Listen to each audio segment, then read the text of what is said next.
जय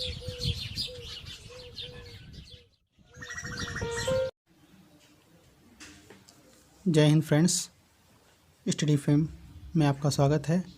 फ्रेंड्स, आज हम चर्चा करेंगे एवरग्रीन टॉपिक पॉलिटी का, पंचायती राज, जिससे हमेशा हर एग्ज़ाम में क्वेश्चन आया करता है। अभी हाल ही में पीसीएस में आया है, यूपी पीसीएस के एग्ज़ाम में इस टॉपिक की कमेटियों को उन्होंने सीरीज़ में ऑर्डर में सेट करने के लिए दिया था कि पहले कौन सी कमेटी आई थी। तो फ्रेंड्स, हम लोग आज उसी टॉपिक को डिस्कस करेंगे और हम लोग इस टॉपिक में उसी टॉपिक के बारे में बात करेंगे जिससे क्वेश्चन में एग्ज़ाम ज़्यादा से ज़्यादा पुटअप किया जाता है, और इम्पॉर्टेंट लाइंस को हम लोग बात करेंगे। तो हम लोग टॉपिक को देर न करते हुए शुरू करते हैं। पंचायती राज को आर्टिकल 243 के अंदर में इसको लिया गया। दोस्तों, ये लाया गया 73वां संविधान संशोधन 1992 के अंतर्गत इसको संविधान में शामिल किया गया, जिसका मतलब था पंचायती राज का ग्रामीण स्थानीय स्वशासन, रूरल लोकल सेल्फ गवर्नमेंट। और इसकी पंचायती राज की स्थापना कौन करेगा? तो पंचायती राज की स्थापना भारत के सभी राज्य के राज्य विधानसभा द्वारा इसकी स्थापना की जाएगी हर राज्य में। और इसका किस लिए किया जाएगा? इसका कारण है, इसको बनाया जाएगा ज़मीनी स्तर पर लोकतंत्र के लिए, यानी कि एकदम बेस रूट पे, बेस जहाँ से लोकतंत्र की शुरुआत होती है, तो उसके ज़मीनी स्तर पर ग्रॉस रूट लेवल पर इसकी स्थापना के लिए इसको पंचायती राज को बनाया गया। और इसका मुख्य कारण क्या था बनाने का? तो इसका मुख्य कारण यह था कि ग्रामीण क्षेत्रों का विकास हो सके पंचायती राज के अंतर्गत, जिसकी वजह से अगर इसके पहले गाँवों का विकास का बहुत बुरा हाल था, जिसके इनका विकास नहीं हो पा रहा था। और आज भी बहुत ज़्यादा अच्छा विकास नहीं है गाँवों का, कहीं कहीं देखने को मिलता है गाँवों का विकास। तो सरकार ने हमेशा इनके लिए कुछ न कुछ संशोधन, नई नई योजनाएं लाती ही रही है। तो इसी संविधान संशोधन 73वां संविधान संशोधन 1992 के अंतर्गत तो पंचायती राज को लाया गया, जिसका मेन उद्देश्य था रूरल एरिया का, ग्रामीण क्षेत्रों का विकास करना। अब हम लोग बात करेंगे डेवलपमेंट ऑफ पंचायती राज। तो पंचायती राज के विकास के लिए क्या क्या कदम उठाए गए, उनके बारे पर हम चर्चा करेंगे। पंचायती राज के लिए फ्रेंड्स बहुत सारी कमेटियाँ बनाई गई, जिनमें हम लोग टोटल मुख्य 6 कमेटी बनाई गई। और पहली कमेटी उसमें थी बलवंत राय मेहता कमेटी, दूसरी कमेटी है उसमें अशोक मेहता कमेटी, तीसरी कमेटी है वी के राव कमेटी, चौथी कमेटी है इसमें लक्ष्मी मल्ल सिंधवी कमेटी, जिनको हम लोग शॉर्ट में LM सिंधवी कमेटी कहते हैं। पांचवी कमेटी है थुंगन कमेटी लाई गई। छठवीं कमेटी लाई गई गौडगिल कमेटी, जो अंतिम कमेटी थी। इसके बाद ग्राम का विकास के लिए 73वां संविधान संशोधन में क्या क्या शामिल किया गया, उस पर ये अगला टॉपिक है ये। तो हम लोग अगला टॉपिक पर चर्चा करते हैं, क्या क्या कमेटी बनाई गई, एक बार उनको कब लाया गया, इस कमेटियों ने कब अपना रिपोर्ट सौंपा, इन्होंने क्या क्या सरकार से सिफारिशें की पंचायती राज के विकास के लिए, उन पर हम लोग चर्चा करते हैं। पंचायती राज विकास के लिए तो 6 कमेटियाँ लाएगी, जैसा मैंने पहले बताया। तो पहली कमेटी थी BR मेहता कमेटी, जो 1957 में लाई गई। दूसरी कमेटी है अशोक मेहता कमेटी, 1977 में लाया गया। GKV राव कमेटी, 1985 में इसका गठन किया गया। चौथा है कमेटी LM सिंधवी कमेटी, जिसको 1986 में जिसकी गठन की गई। पांचवी कमेटी है थुंगन कमेटी, जिसको 1988 में बनाया गया। छठी कमेटी है गौडगिल कमेटी, जिसको 1988 में बनाया गया। फ्रेंड्स, हम लोग एक एक कर चर्चा करेंगे कि कौन सी कमेटी किसके सरकार में बनाई गई, किसने क्या क्या सुझाव दिया सरकार को, इस पर हम लोग चर्चा करेंगे। और इन्होंने कब कब अपना प्रस्ताव सरकार को अपना रिपोर्ट सौंपा है। ये तो समय है, जो सन यहाँ लिखा गया है ये सन है कि कब कॉन्स्टिट्यूट की गई, ये कमेटी कब बनाई गई, तब का ये सब टाइम है। हम लोग अब एक एक के ऊपर चर्चा करेंगे। BR मेहता कमेटी के ऊपर सबसे पहले चर्चा करेंगे। तो इन्होंने पंचायती राज के लिए इन्होंने अपना क्या सुझाव दिया था? तो इन्होंने अपना सुझाव यह दिया था कि सरकार केंद्र का विकेंद्रीकरण किया जाए, डिसेंट्रलाइजेशन किया जाए, यानी कि जो केंद्र में सारी शक्तियाँ हैं उसको खंडों में, छोटे छोटे भागों में विभाजित किया जाए, पार्ट में, जैसे सेंट्रल लेवल पर, स्टेट लेवल पर और ग्रामीण लेवल पर। तो ग्रामीण लेवल पे इन्होंने 3 भागों में डिवाइड किया, जिसमें हम लोग आगे चर्चा करते हैं। तो चलते हैं, पहली कमेटी पढ़ेंगे हम लोग, बी आर मेहता कमेटी। इसको कब बनाया गया, इन्होंने अपना कब रिपोर्ट सौंपा, इन्होंने क्या क्या अपना सुझाव दिया सरकार को। तो दोस्त चलते हैं फ्रेंड्स, हम लोग आगे टॉपिक पर जाने से पहले एक बात मैं बता दूं, अभी हाल ही में जो मैंने पिछली बार बताया हूँ कुछ देर पहले कि पीसीएस एग्ज़ाम में जो अभी इस टॉपिक से क्वेश्चन आया था, तो यही टॉपिक है। उसमें दिया गया था कि कौन सी कमेटी पहले आई थी, उसमें हम लोग को ऑर्डर में अरेंज करना था। तो सबसे पहले committee B R Mehta committee आई थी 1957 में, दूसरी कमेटी अशोक मेहता कमेटी 1977 में, जी वी के राव कमेटी 1985 में, एल एम सिंघवी लक्ष्मी मल सिंघवी कमेटी 1986 में, पाँचवीं कमेटी आई थुंगन कमेटी 1988 में बनाई गई, फिर छठी कमेटी आई गॉडगिल कमेटी 1988 में, इसे भी बनाया गया। तो दोस्तों ये बहुत इंपॉर्टेंट है, इसको ज़रूर से याद रखिएगा। अब हम लोग चलते हैं अपने अगले टॉपिक पर। पहली कमेटी है बलवंत राव मेहता कमेटी, जिसका गठन किया गया 16 जनवरी 1957 को इसका गठन किया गया इस कमेटी का। और इस कमेटी का गठन किस लिए किया गया, किस उद्देश्य से किया गया, तो इस कमेटी का गठन का उद्देश्य यह था कि सरकार द्वारा बनाई गई 1992 और 1993 कम्युनिटी डेवलपमेंट प्रोग्राम, समुदाय विकास कार्यक्रम और राष्ट्रीय विस्तार सेवा, इन दोनों योजनाओं को सरकार द्वारा बनाई गई योजनाओं की जांच और अच्छे ढंग से इसमें कैसे सुधार किया जा सके, इसी का विस्तार जांच के लिए सरकार ने यह कमेटी बनाई थी।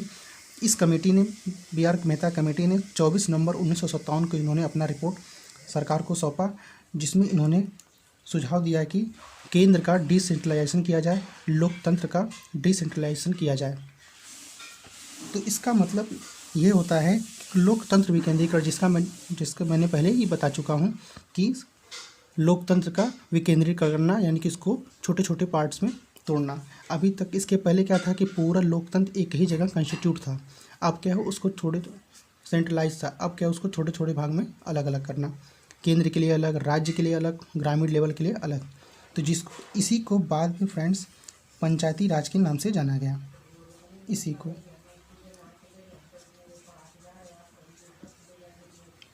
जिसे बाद में पंचायती राज के नाम से जाना गया। अब इन्होंने क्या सुझाव दिया, और इसमें तो इन्होंने मुख्य सुझाव यही दिया था कि डेमोक्रेटिक डिसेंट्रलाइजेशन किया जाए।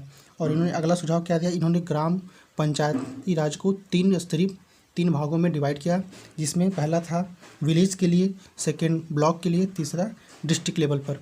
तो हम लोग एक एक इस पर चर्चा करते हैं। तो इन्होंने विलेज लेवल पर क्या बनाया, तो इन्होंने विलेज लेवल पर ग्राम पंचायत को बनाया,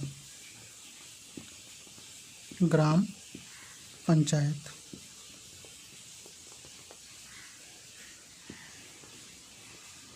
और ब्लॉक लेवल पर पंचायत समिति।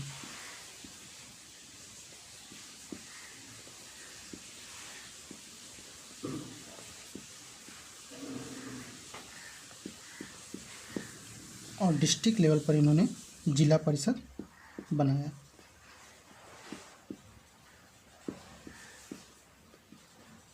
फ्रेंड्स ये याद रखिएगा कि बलवंत राव मेहता कमेटी ने पंचायती राज को 3 स्तर पर डिवाइड किया था, विलेज लेवल पर, ब्लॉक लेवल पर, डिस्ट्रिक्ट लेवल पर। तो विलेज लेवल पर इन्होंने ग्राम पंचायत को बनाया, ब्लॉक लेवल पर पंचायत समिति को बनाया, डिस्ट्रिक्ट लेवल पर जिला परिषद को इन्होंने बनाया। और इन्होंने आगे ग्राम पंचायत के लिए इन्होंने क्या कहा, तो इन्होंने कहा कि ग्राम पंचायत की जो स्थापना की जाएगी वो डायरेक्टली चुने हुए प्रतिनिधियों के द्वारा इनकी स्थापना की जाएगी। जैसे कि ग्राम प्रधान अभी चुनाव हुआ है हाल ही में, तो आप लोग जानते होंगे, जो भाई गांव से रहते हैं, जो दोस्त लोग गांव से रहते हैं, तो उनको पता होगा। तो ग्राम प्रधान अभी की जो इसका जो ग्राम पंचायत की जो स्थापना होगी वो डायरेक्ट इलेक्शन द्वारा किया जाएगा। बाकी इन दोनों का जो होगा, तो इनके जो सदस्य मेंबर चुने जाएंगे वो इनडायरेक्ट चुनाव के द्वारा चुने जाएंगे। तो ग्राम पंचायत की जो स्थापना की जाएगी कैसे, इनके जो प्रतिनिधि चुने जाएंगे वो जनता के द्वारा चुने हुए होंगे, और इन दोनों के जो है इनडायरेक्ट इलेक्टेड होता है। जैसे कि जनता के द्वारा चुने हुए जो प्रधान होते हैं, उसके बाद बीडीसी का चुनाव होता है, जैसा कि आप लोग जानते होंगे। अब इसके बाद इन्होंने किसको मुख्य निकाय बनाया ग्राम पंचायती राज में, तो इन्होंने पंचायती राज में पंचायत समिति को कार्यकारी निकाय बताया, एग्जीक्यूटिव बॉडी बताया। तो हम लोग आगे यहीं पे चर्चा कर लेते हैं इसमें। फ्रेंड्स, कॉल आने की वजह से वीडियो रुक गई थी। तो इसमें पंचायत ब्लॉक लेवल पर इन्होंने पंचायत समिति को बनाया, जिसको इन्होंने कार्यकारी निकाय बताया। इन्होंने कहा कि पंचायत समिति को कार्यकारी निकाय बनाना चाहिए और बाकी एडवाइजरी, समन्वयकारी और पर्यवेक्षण, सुपरवाइजिंग, कोऑर्डिनेटिंग बॉडी इन्होंने जिला परिषद को बनाया। और इन्होंने कहा कि इसका अध्यक्ष होगा डिस्ट्रिक्ट मजिस्ट्रेट, यानी कि जीएम होंगे इसके अध्यक्ष।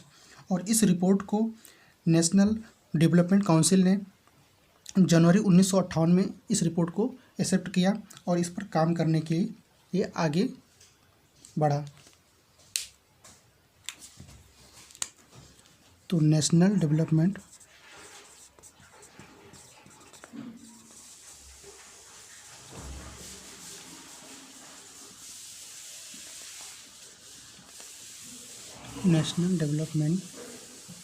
काउंसिल ने इस रिपोर्ट को जनवरी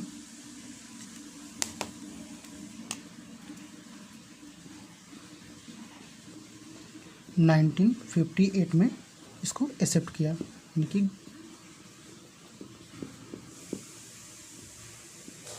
एक्सेप्ट किया।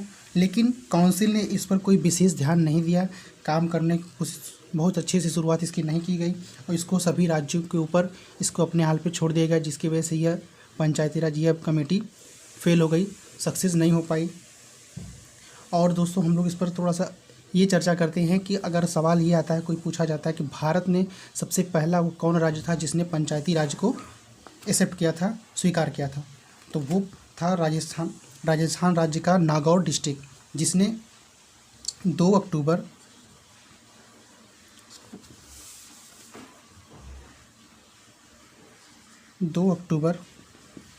गांधी जी की जयंती पर 1959 में राजस्थान का नागौर डिस्ट्रिक्ट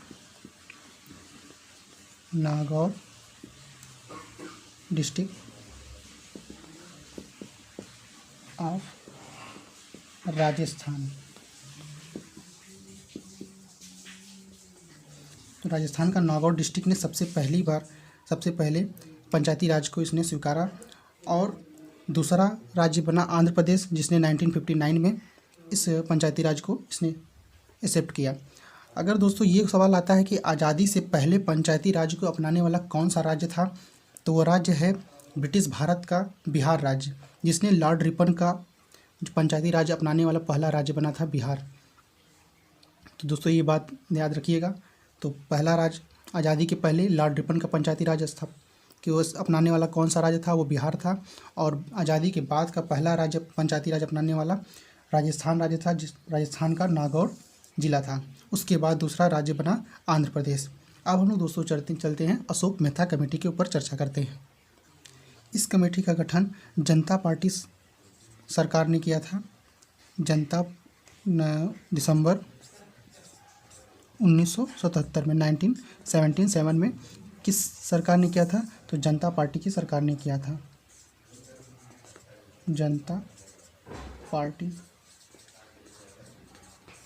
गवर्नमेंट ने इसका गठन किया था और इसने अपना रिपोर्ट अगस्त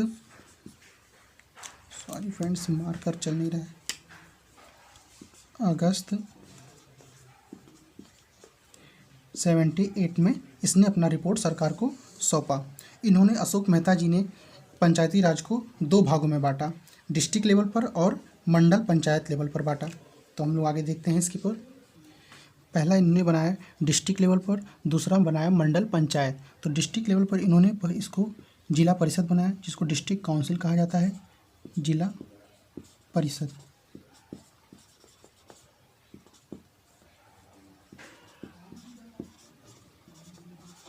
और मंडल पंचायत पर इन्होंने यह कहा कि 15,000 से 20,000 15,000 to 20,000 पॉपुलेशन वाले, जनसंख्या वाले गांव को इन्होंने एक मंडल पंचायत में रखा। इन्होंने कहा कि जिस गांव की जनसंख्या 15,000 to 20,000 होगी उसको उन्होंने मंडल पंचायत में बना दिया।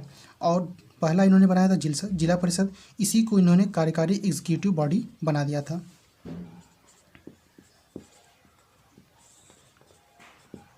एग्जीक्यूटिव बॉडी बनाया इन्होंने जिला परिषद को, कार्यकारी निकाय। तो इन्होंने भी कहा कि कार्यकारी निकाय का अध्यक्ष जो है जिलाधिकारी ही होगा, डिस्ट्रिक्ट कलेक्टर होगा। कार्यकारी निकाय।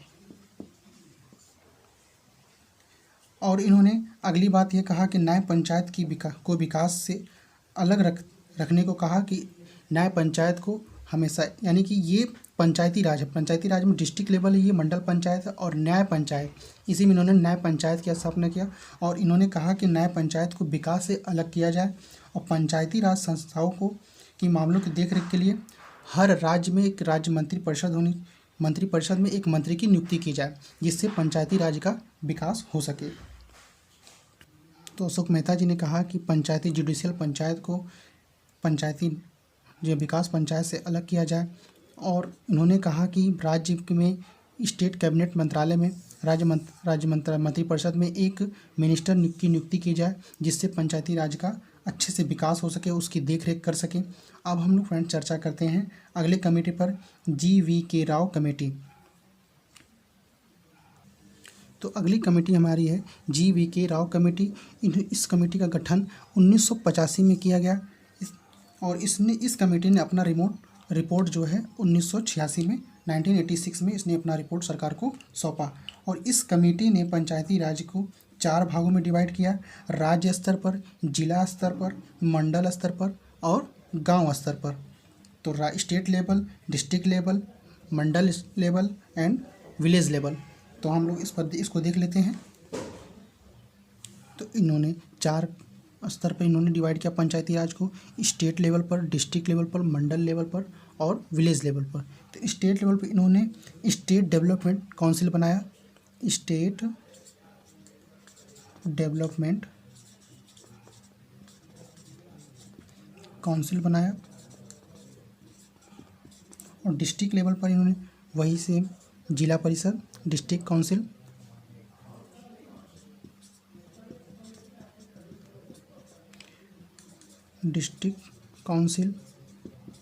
जिसको हम लोग जिला परिषद कहते हैं। और मंडल लेवल पर मंडल पंचायत,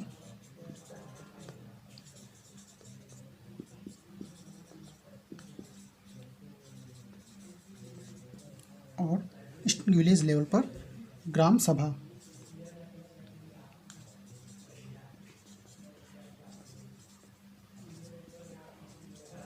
तो इन्होंने 4 स्तर पर इसको डिवाइड किया, स्टेट लेवल पर स्टेट डेवलपमेंट काउंसिल, राज्य विकास परिषद, डिस्ट्रिक्ट लेवल पर डिस्ट्रिक्ट काउंसिल, जिला परिषद, मंडल लेवल पर मंडल पंचायत और विलेज लेवल पर ग्राम सभा। इन्होंने क्या सुझाव दिया? और इन्होंने सुझाव यह दिया कि जिला विकास आयुक्त के पद का होने का सुझाव दिया कि जिला में एक विकास आयुक्त पद होना चाहिए, माने कि कमिश्नरी होनी चाहिए। और दूसरा सुझाव इन्होंने दिया कि जिला परिषद को सर्वाधिक महत्व दिया जाए, यानी कि इन्होंने भी डिस्ट्रिक्ट काउंसिल को ही इम्पोर्टेंस दिया, जैसा कि पिछले 2 कमेटियों ने भी इसी डिस्ट्रिक्ट काउंसिल को ही, इन्होंने जिला परिषद को ही इम्पोर्टेंस दिया था। और इन्होंने सबसे पहली बार गांव में SC, ST और वोमेन रिजर्वेशन की पहली बार सुझाव दिया था, उसकी मांग की थी GVK राव कमेटी ने। फ्रेंड्स, ये इम्पोर्टेंट लाइन है कि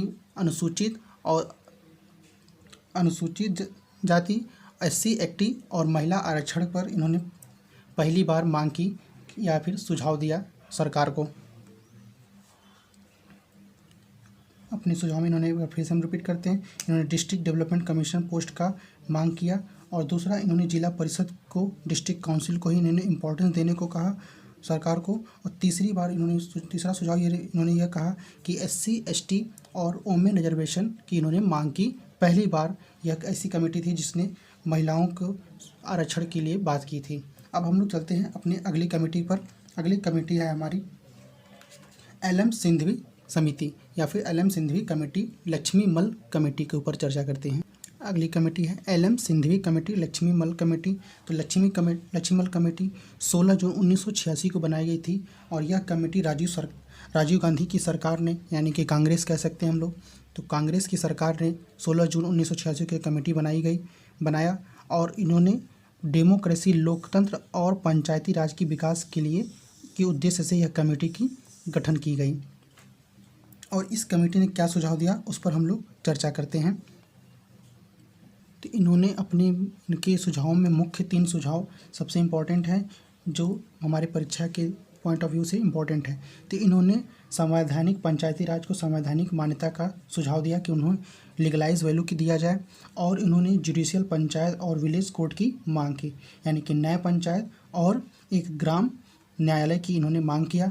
और तीसरा इन्होंने कहा कि पंचायती राज के लिए ज़्यादा से ज़्यादा आर्थिक संसाधन की उपलब्ध हो सके किया जाए, यानी कि अवेलेबल मोर इकोनॉमिकल सोर्स और फैसिलिटीज़। तो इन्होंने 3 इनकी महत्वपूर्ण मांग थी या फिर सिफारिश की थी इन्होंने। तो पहला इन्होंने था कि संवैधानिक मान्यता दिया पंचायती राज को दिया जाए। दूसरा तो इन्होंने कहा कि न्याय पंचायत और ग्राम न्यायालय की स्थापना की जाए पंचायती राज में। और इन्होंने तीसरा सोर्स ये कहा कि ग्राम सभाओं के पंचायती राज को ज़्यादा से ज़्यादा आर्थिक संसाधन या फिर इकोनॉमिकल सोर्स अवेलेबल कराया जाए। अब हम लोग दोस्त चलते हैं अपने अगले टॉपिक पर, पीके थुंगन कमेटी के ऊपर चर्चा करते हैं। फ्रेंड्स, हमारी अगली कमेटी है पीके थुंगन कमेटी। इस कमेटी का गठन 1988 में किया गया था, 1988 में। इस कमेटी का गठन करने का मुख्य उद्देश्य क्या था? तो राजनीतिक और प्रशासनिक ढांचे की जांच करना इस कमेटी का मुख्य उद्देश्य था। पॉलिटिक्स एंड एडमिनिस्ट्रेटिव फ्रेमवर्क की एग्जामिन करना। अब हम लोग बात करते हैं कि इस कमेटी ने क्या क्या सुझाव दिया, क्या क्या इन्होंने मांग किया। तो जैसा कि हम लोग पिछली कमेटियों में देखे हैं कि लोगों ने, जैसे अशोक मेहता कमेटी हो गई, बीआर कमेटी हो गई, इन दोनों कमेटियों ने पंचायती राज को विभाजित किया था। तो इन बाकी पिछली कमेटी, अभी जो चौथी कमेटी हमने पढ़ा है और 5वीं कमेटी जो है, इन दोनों कमेटियों ने पंचायती राज को विभाजित नहीं किया था। इन्होंने जैसी की तैसी ही छोड़ दिया, और बाकी इन्होंने अपनी मांग को, अपनी सुझाव दिया। तो इन्होंने, इस कमेटी ने भी डिस्ट्रिक्ट कलेक्टर को, यानी कि जिला परिषद को भी इन्होंने इम्पोर्टेंस दिया था, और डिस्ट्रिक्ट कलेक्टर को ही और कार्यकारी निकाय या फिर एग्जीक्यूटिव बॉडी का अध्यक्ष बताया कि उसको भी डिस्ट्रिक्ट कलेक्टर को कार्यकारी निकाय का अध्यक्ष बनाया जाए। और इन्होंने मांग किया वही जो पिछली कमेटी ने मांग किया था। इन्होंने भी कहा कि पंचायती राज को लीगलाइज वैल्यू दिया जाए, संवैधानिक दर्जा दिया जाए, और इसका कार्यकाल 5 वर्ष के लिए होनी चाहिए, और जिला परिषद को पंचायती राज व्यवस्था का मुख्य धुरी होना चाहिए। यानी कि जैसा कि हम लोग पिछली कमेटियों में देखते आए अभी कि जिला परिषद को ही बाकी पिछली कमेटियों ने ही इम्पोर्टेंस दिया था, तो इस कमेटी ने भी जिला परिषद को, डिस्ट्रिक्ट काउंसिल को ही मुख्य इम्पोर्टेंस दिया है, मेन रोल इम्पोर्टेंट निभाने का पंचायती राज में मांग की है। और इस कमेटी ने भी महिला आरक्षण की मांग की थी, और हमने पिछले भी कमेटी में बात किया था। और दूसरी कमेटी ये है 5वीं कमेटी, पीके थुंगन कमेटी, जिसने महिला आरक्षण की मांग की। तो इन्होंने पहली मांग की थी कि पंचायती राज को लीगलाइज वैल्यू दिया जाए। दूसरा मांग इनका था कि इनका कार्यकाल 5 वर्ष का होना चाहिए। जैसा कि आप लोग देखते होंगे, पंचायत ग्राम प्रधानों का कार्यकाल, टर्म ऑफ ऑफिस 5 ईयर्स का ही होता है। और इन्होंने भी जिला परिषद को मेन इंपॉर्टेंस दिया। इन्होंने कहा कि पंचायती राज का मेन मुख्य धुरी होना चाहिए जिला परिषद को, और इन्होंने कार्यकारी निकाय भी जिला परिषद को इन्होंने भी बनाया। और इन्होंने भी क्या हुआ कि वुमेन रिजर्वेशन की इन्होंने भी मांग किया। अब हम लोग चलते हैं अपने अगले कमेटी के ऊपर, वी.एन. गॉडगिल कमेटी के ऊपर चर्चा करते हैं। हमारी आखिरी कमेटी है वी.एन. गॉडगिल कमेटी। हमारी अगली कमेटी है वी.एन. गॉडगिल कमेटी। इस कमेटी का गठन 1988 में किया गया था, और इस कमेटी का गठन करने का मुख्य उद्देश्य यह था कि पंचायती राज को कैसे प्रभाव में लाया जाए, कैसे प्रभावकारी हो। इस कमेटी का मुख्य उद्देश्य यह था कि बनाने का कि हाउ टू इफेक्टिव पंचायती राज। तो चलिए अब दोस्तों हम लोग देखते हैं कि इस कमेटी ने क्या क्या सिफारिशें की सरकार से, चलते हैं। तो इस कमेटी के क्या क्या सुझाव थे, इन्होंने मुख्य सुझाव, तो इन्होंने पंचायती राज को 3 स्तरीय पर मांग किया कि पंचायती राज को ट्रायड लेवल पर बांटा जाए और रखा जाए, जैसे ग्राम पंचायत, पंचायत समिति और जिला परिषद। डिमांड ऑफ ट्रायल लेवल पंचायती राज की इन्होंने मांग किया, और इन्होंने भी SC ST और वुमेन रिजर्वेशन की मांग की पंचायती राज में। और इन्होंने कहा कि 3 स्तरीय पंचायती राज के जो सदस्य हैं, जो प्रतिनिधि चुने जाएंगे, वो सीधा चुनाव के द्वारा डायरेक्ट इलेक्शन के थ्रू चुने जाएंगे। और यह अगली मांग की कि टैक्स और लगान वसूलने का इनको अधिकार दिया जाए। तो इन्होंने भी टैक्स और ड्यूटीज लगान वसूलने का इन्हें अधिकार दिया जाए। ये वी एन गॉडगिल जी ने की कमेटी ने यह मांग की। और हम लोग चलते हैं अब संवैधानिक मान्यता जो पंचायती राज को दी गई थी, उसमें क्या क्या किया गया, किस किस सरकार ने क्या क्या संविधान संशोधन के थ्रू लाया। तो चलते हैं उस पर थोड़ा सा चर्चा कर लेते हैं हम लोग। तो इसमें लीगलाइजेशन में संवैधानिक मान्यता में हम लोग बात करेंगे कि एल.एम. सिंघवी की कमेटी की सिफारिशों को पूरा करने के लिए 64वां संविधान संशोधन लाया गया। 64th कॉन्स्टिट्यूशन अमेंडमेंट एक्ट 1989 में लाया गया। और ये संविधान संशोधन राजीव गांधी की सरकार ने लाया। राजीव गांधी की सरकार ने लाया, लेकिन ये तो लोकसभा में पास तो हो गया, राज्यसभा में ना पास होने की वजह से यह विधेयक, यह एक्ट संशोधन फेल हो गया। और अगला जो लीगलाइजेशन वैल्यू लाया था वीपी सिंह गवर्नमेंट ने लाई। अगला जो है वीपी सिंह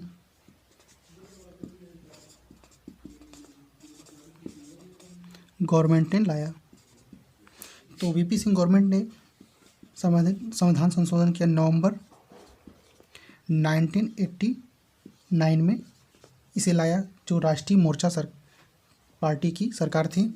और यह सरकार सितंबर 1990 में संविधान संशोधन अपना पेश किया, किंतु सरकार गिरने के कारण सरकार इनकी गिर गई, जिसकी वजह से यह इनका भी विधेयक, इनका भी संशोधन एक्ट फेल हो गया।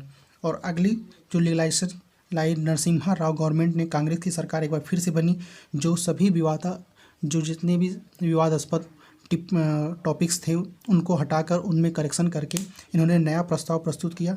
और अंततः 73वां संविधान संशोधन 73rd कॉन्स्टिट्यूशनल अमेंडमेंट 1992 पास हो गया लोकसभा और राज्यसभा दोनों में। और यह कौन लाया था? नरसिम्हा राव ने। कांग्रेस की गवर्नमेंट थी, नरसिम्हा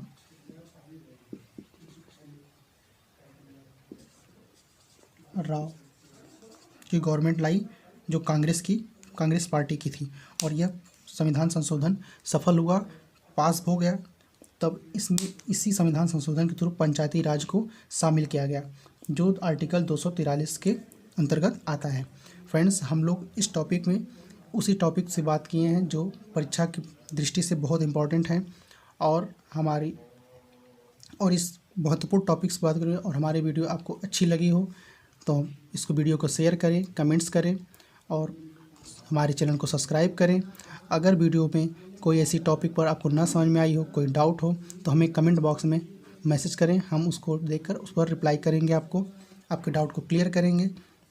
फ्रेंड्स, हम लोग इसी में अगले टॉपिक पर बात करेंगे, ग्राम सभा का गठन, उसमें कार्यकाल, सारी चीज़ें डिटेल में बात करेंगे।